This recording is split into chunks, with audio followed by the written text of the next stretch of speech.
Assalamualaikum warahmatullahi wabarakatuh. Bagaimana kabar kalian hari ini? Semoga selalu dalam keadaan sehat walafiat. Bertemu lagi dengan saya, Ibu Umi, dalam kegiatan materi pembelajaran daring atau jarak jauh IPA Ilmu Pengetahuan Alam dengan tema peduli terhadap makhluk hidup dan subtema hewan dan tumbuhan di lingkungan rumahku. Apa kalian masih mengingat tema minggu lalu? Ya, tema minggu lalu adalah tentang panca indera. Hari ini mari bersama-sama kita menggunakan panca indera kita untuk mengidentifikasi dan mengamati tumbuhan di sekitar lingkungan kita. Mari simak bersama-sama.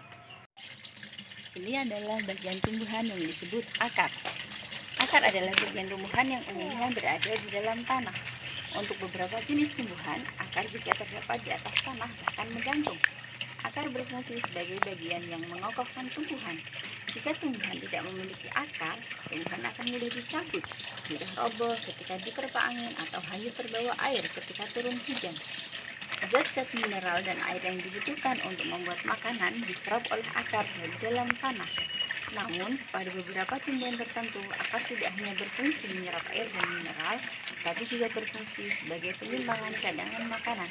Misalnya, pada beberapa tumbuhan umbi-umbian. Ini adalah bunga.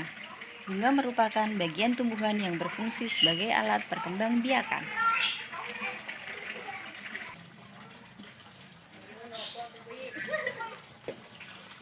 Ini adalah batang. Batang bagian tumbuhan yang berada di atas tanah, berfungsi sebagai tempat munculnya daun, bunga, dan buah. Batang juga berfungsi mengendalikan mineral dan air yang diserap akar, serta zat makanan hasil fotosintesis ke seluruh bagian tubuh tumbuhan. Bagian tumbuhan yang berfungsi sebagai tempat berlangsungnya fotosintesis adalah daun. Daun banyak mengandung zat warna hijau yang disebut klorofil.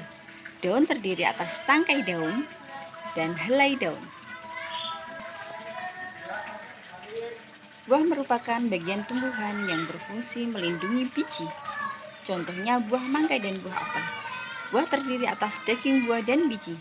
Bagian yang kita makan biasanya daging buahnya.